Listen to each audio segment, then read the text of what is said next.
Well, I'm always against imperialism. And you will understand that I'm also against linguistic imperialism. So I will speak Spanish. Because in this diversity society, we should defend our natural language, our mother language. And I quiero agradecer a don Alberto Rodríguez que utilizó el español para expresar de manera tan emotiva y tan sincera lo que se puede hacer en favor de los refugiados, de una acción solidaria mundial. Esta mañana hemos escuchado interesantes y brillantes intervenciones sobre el origen, las razones, las consecuencias de esta dialéctica entre refugiados y emigrantes. No es un fenómeno nuevo, nos lo decía mi compañero de bancada, es un fenómeno histórico que ha existido a lo largo de la humanidad, de la historia de la humanidad, que ha estado presente, que se ha sido resuelto. No olvidemos los irlandeses que fueron a Estados Unidos, ¿no? Y llegaron a Boston, casi 1 millón de refugiados de la hambruna de la patata, y en Latinoamérica, en Europa, en Asia, en África. Es un fenómeno histórico, pero a nosotros nos afecta el fenómeno actual. Nosotros vivimos 2017 y aunque tenemos que tomar referencia en el pasado, nos tenemos que concentrar en cómo vamos a preparar el futuro y cómo vamos a vivir nuestro presente. Las cifras son estremecedoras. Las ha dicho varios de los intervenientes, más de 200 millones, pero todo esto es el peak of the pyramid. Estamos al comienzo de lo que son los grandes movimientos y el cardenal de Abuja nos ha recordado que el continente africano pues, tiene ya 1.000 millones de habitantes, 1 billion, como dicen los anglosajones, nosotros decimos 1.000 millones, como decimos los castellanos, y que tendrá 3.000 millones o 2.000 y pico millones de aquí a unas pocas décadas.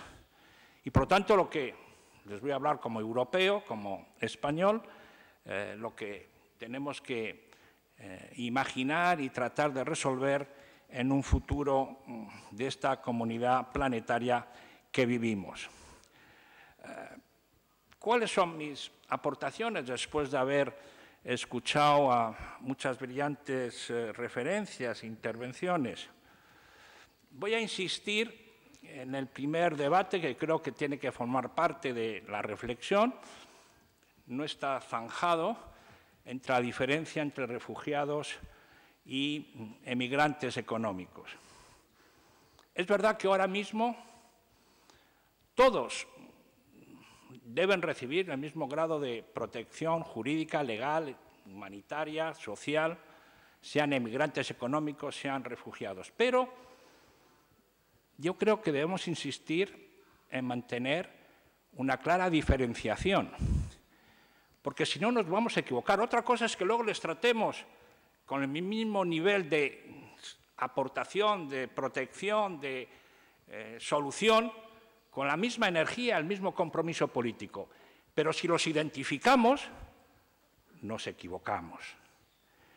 Y nos estamos equivocando en Europa, porque la equivocación ya no es que algunos sean que escapan de la guerra o de la persecución política o de la injusticia política y otros buscan un beneficio económico, una dignidad económica, sino que cuando llegan a Europa todos son iguales, todos son refugees. Y son refugees, immigrant, terrorist, gente de mal vivir, barbarians. Son los bárbaros que llegan a Europa. Y da lo mismo que sean por razones económicas o por razones políticas. Y ahí nos equivocamos, porque tenemos que saber de dónde viene la razón de abandonar sus hogares y sus lugares de nacimiento y de vida y de futuro. Y si no lo sabemos, no sabremos resolver los problemas de por qué han abandonado sus países. Por lo tanto, un buen diagnóstico tiene que seguir diferenciando entre refugiados y emigrantes políticos. Si no lo hacemos, con mi modesto análisis, fracasaremos. Otra cosa es que a nivel internacional, como lo ha dicho bien Jeffrey Sachs, haya un vacío jurídico en relación con la inmigración económica, que tendremos que cubrir, que tendremos que tratar de superar, pero no podamos ignorar lo que fueron las convenciones de Ginebra y lo que es la Convención del Derecho Europeo, donde, lógicamente, hay un derecho a la protección. El refugiado necesita protección, como ha dicho Monseñor Marcelo Sánchez Sorondo. Necesita que le protejamos, es su derecho universal. Y los europeos, que nos basamos en los derechos humanos, en el Estado de Derecho, en la defensa de los derechos humanos, no podemos ahora negar nuestro pilar fundamental, que son esos principios y esos valores. Por lo tanto, lo que hace falta es que la Comisión Europea, no está nuestro querido Romano Prado, en su época funcionaba, ahora no funciona, y no protege a los ciudadanos, y no impone sanciones a Hungría o a Polonia o a Austria, que levantan muros y verjas. Eso es lo que tenía que hacer la Unión Europea, porque nuestra Convención de Derechos Humanos defiende la protección a los refugiados. Otra cosa son la inmigración económica. Por lo tanto, digamos que hay que seguir buscando una buena diferenciación y luego la respuesta para proteger a refugiados y a emigrantes. Segunda reflexión. ¿Cómo hemos reaccionado todos? ¿Cuál ha sido la respuesta en estos últimos años, décadas? Y sobre todo el mundo occidental y el mundo europeo, en el caso concreto, ya les digo, yo hablo como europeo. La respuesta ha sido securitaria y humanitaria. Dos grandes trampas, dos graves peligros. Ha faltado una respuesta política. Y como esta sesión de esta tarde es darle la aportación política a la dialéctica emigración-refugiados, me van a permitir que, siendo un tanto provocador, critique al mismo tiempo, con todos los respetos y con todos los digamos, sentimiento de solidaridad humanitaria, de que no nos podemos quedar ni en la respuesta de seguridad, de responder a que no nos lleguen y que no lleguen a nuestras fronteras y que no afectan al orden jurídico interno y que, por lo tanto, barreras aduaneras, controles marítimos, controles aéreos, expulsiones, medidas de seguridad, y tampoco caigamos ante la impotencia o la negligencia política en que, bueno, como no sabemos hacer otra cosa, seamos buenos cristianos. Convirtámonos en Madre Teresa, que es muy importante, y hay que hacerlo, y hay que seguir haciéndolo. Y hay que seguir apoyando a las ONGs y a Lesbos y a los distintos campamentos refugiados. ¿Pero para qué? Como decía Jeffrey Sachs, para que después de 70 años los campamentos refugiados palestinos sigan ahí, en Siria, en Jordania, en Palestina, en Gaza. Pero no resolvemos los problemas. Por lo tanto, no caigamos en la doble trampa, la trampa de la seguridad y la trampa de una mala comprensión de lo humanitario. ¿Qué es ser humanitario? ¿Es darle un campamento y atenderles?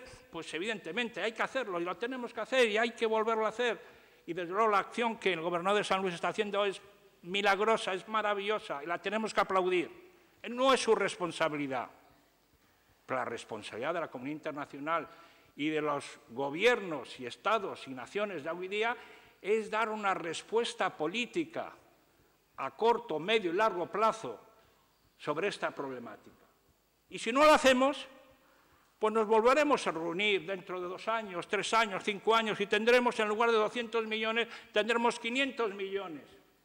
Y habrán las ONGs que seguirán trabajando, y habrá otras iniciativas como de San Luis, y habrá otros Lesbos.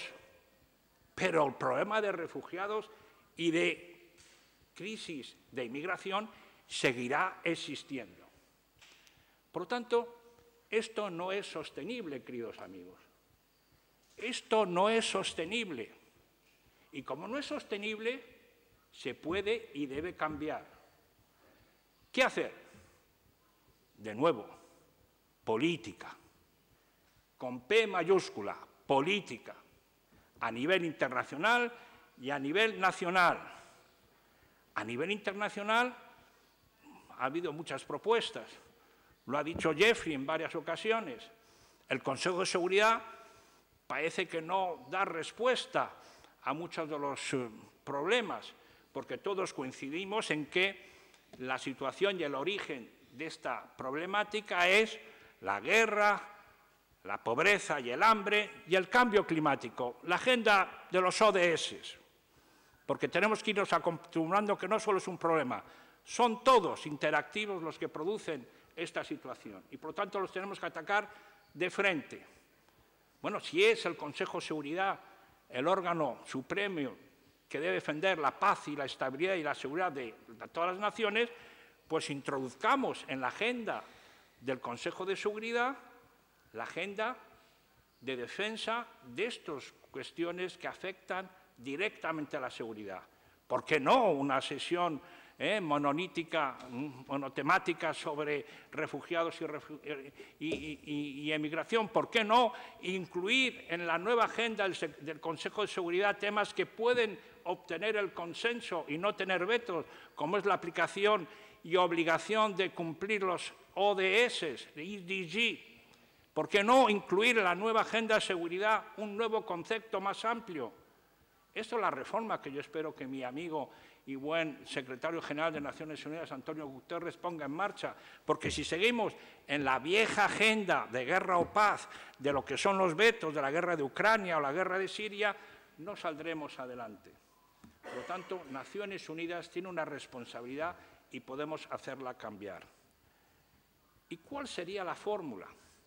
Porque sabemos que los Estados miembros son incapaces, no tienen voluntad, están distraídos, están en el día a día.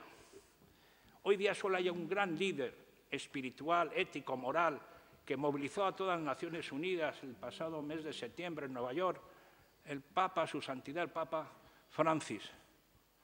Fue el que recogió más aplausos, una unanimidad. La ciudadanía mundial se veía reflejada en el Papa Francisco. Y tenemos un nuevo secretario general. Hagamos una coalición aquí, en la Academia Pontifical del Vaticano, de una coalición entre el Papa Francisco y el secretario general de Naciones Unidas. Los dos líderes que pueden crear un nuevo movimiento de paz, de seguridad y de estabilidad en el mundo actual. Son las dos figuras que pueden atraer a todos aquellos que se encuentran confusos, perdidos, sin capacidad de análisis y de visión. Por lo tanto, una de mis propuestas es que este tándem, el Papa, Su Santidad el Papa Francisco y el Secretario General de Naciones Unidas, unan sus esfuerzos y establezcan una agenda de paz y de desarrollo para el siglo XXI. Pero no basta con las buenas voluntades. Decíamos que hace falta recursos y recursos financieros. Y Jeffrey mencionaba en relación con el primer punto de Ethics for Action, de cómo vamos a movilizar todo este tipo de recursos financieros, cómo vamos a ser capaces de tratar de los mayores financieros del mundo puedan participar en la tarea colectiva de financiar el desarrollo, de combatir el analfabetismo, de erradicar la pobreza, de avanzar en la lucha contra la extrema hambre. ¿Cómo vamos a lograrlo? Bueno, hace falta, dentro de esa misma lógica, y así yo lo pediría, que el Papa, Su Santidad el Papa Francisco y el Secretario General convoquen una cumbre aquí en Roma, en el Vaticano, y llamen a los 200 o 100 mayores financieros del mundo y les digan, esta es la agenda, este es el compromiso político y social y necesitamos vuestra contribución. Será difícil que digan que no. Será difícil aquel que no venga a la cita, que se excuse. Pero para obligarles a que vengan, tengo otra idea. Todos nosotros leemos todos los años la famosa lista de la revista Forbes, gran revista. Todo el mundo quiere estar en la lista de los 100 personalidades más ricas del mundo, 200 grandes empresarios. Pues hagamos nosotros aquí, el Observatorio Romano, o nosotros mismos, la contralista de Forbes. Sí, los 200 saldrán en la lista, pero al mismo tiempo nosotros sacaremos el ranking de cómo estos 200 o 100 grandes empresarios solo han contribuido con el 0,0001 de su riqueza. Y les pondremos nota. Les diremos que el señor, señor Warren Buffett solo ha participado con el 0,1%. O que el señor, todos los grandes empresarios de la GAFAM, de Google, Apple, Facebook, Amazon y Microsoft solo participan con el 0,2%. Y la opinión pública internacional les dirá, what a shame of you. What a shame of you. You are the first in the fourth list and you are the latest in the Vatican list. So, es la manera de cambiar esta percepción. Por lo tanto, queridos amigos, no está todo perdido. Podemos seguir avanzando, siempre y cuando tengamos las ideas claras. Y esas ideas claras son la política. No nos equivoquemos.